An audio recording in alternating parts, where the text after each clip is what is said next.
Ross. How are you? Very fine, Jeremy. Thank you for asking. How are you? I'm very well, thank you. Thank Magic. you for having me. My pleasure. Thank you for having me. We are here at the beautiful Young Henry's Brewery, and today we're talking about the mysterious world of music licensing. Why don't you give us a little bit of a background on both how Young Henry's sort of supports the music scene locally, as well as why? So Oscar, one of our founders of Young Henry's, me and him actually met playing a show together. He's been in bands for years.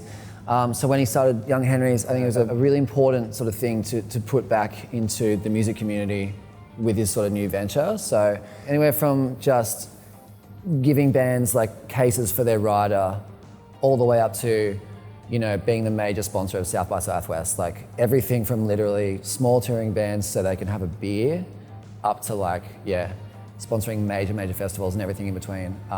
It's always been a huge, just a really easy marriage of the two things. And you know, music and beer, they go really well together. And musicians love beer. Absolutely, we do. Yeah, you've alluded to it already, but perhaps you can talk a little bit about how music has contributed to your success here. I think as a brand, Young Henry's, it was a very natural sort of marriage, like with the whole Oscar coming from the music scene thing. But that was really sort of our wheelhouse from day one. From the get-go, we were pretty much the beer for musos. Like we were doing that.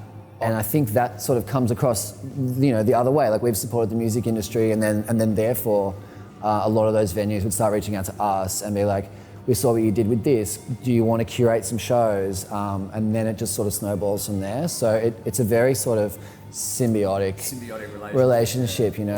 First off the bat, for people who don't know out there, why do bars need a license to have music playing? Let's go back to the very beginning. So.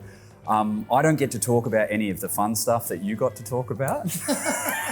I get to talk about the legal stuff. So under Australian copyright law, under the Copyright Act of 1968, whenever music is used in a commercial way, a license is required. So that means if it's a pub or a bar is playing music to their patrons, a license is required, and that's called public performance license. OneMusic is the organisation that licenses the use of music in business under the Copyright Act, as I just mentioned. So we collect all of those licence fees from all of the bars, restaurants, breweries, clubs across Australia.